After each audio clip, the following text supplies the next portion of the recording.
संवर्धनातून पर्यटन हा या इव्हेंट मागचा एक मोठा उद्देश आहे, जो मला वाटतं तुम्ही सगळ्यांनी इथे येऊन लक्षात घेणं गरजेचं आहे.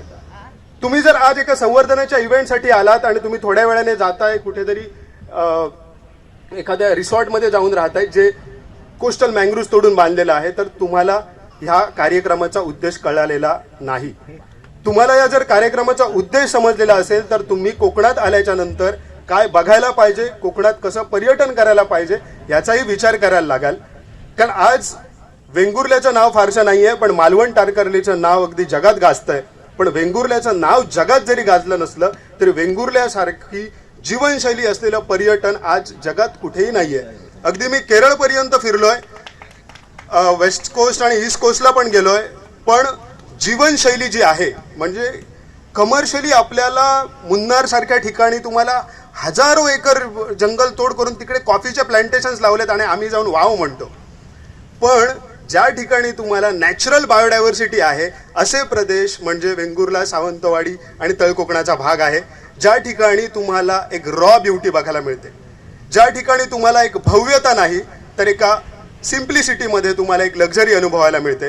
कारण इथली माणसं जर तुम्ही बघाल तर या वांगणीच्या रोडवरून तुम्ही जेव्हा आतमध्ये आलात त्यावेळेस तुम्हाला आजूबाजूला काही मांगर, काही जुनी घरं बघायला मिळाली.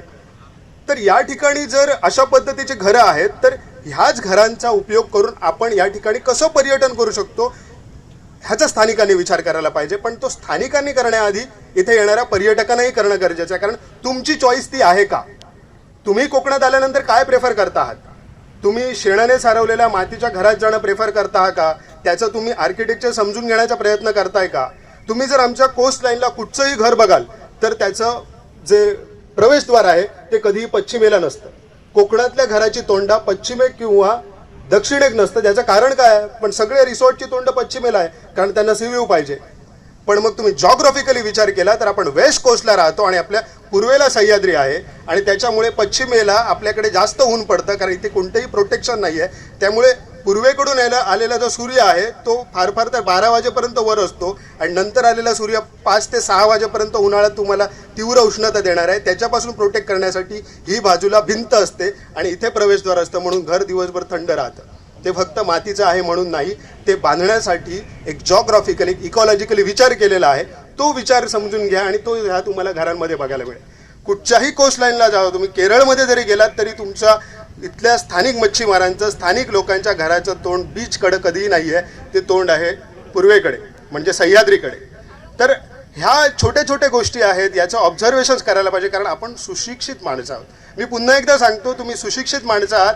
गावची माणसं आपल्या दृष्टीने अनअकॅडमिक आहेत, आपल्या दृष्टीने ती माणसं अडाणी आहेत, पण ती जगण्याचं एक फार मोठं सायन्स घेऊन जगत असतात.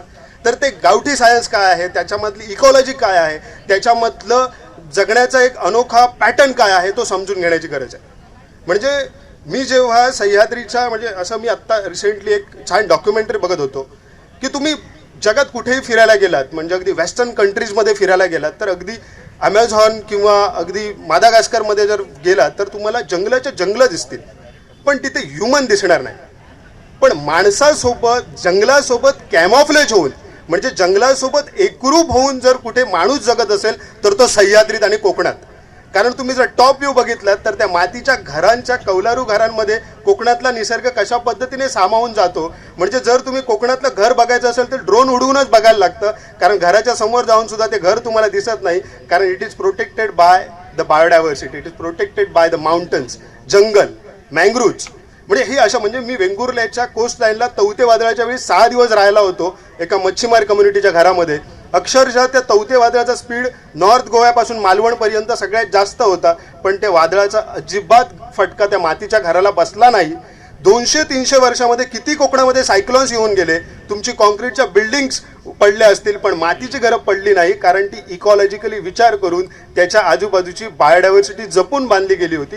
हे सायन्स तुमच्यासारख्या सुशिक्षित माणसांनी समजून घेणं गरजेचं आहे आणि हे सायन्स तुम्ही समजून घेऊन फिरायला लागाल त्यावेळेस तो बदल तुम्हाला इथल्या स्थानिक लोकांमध्ये दिसून येईल.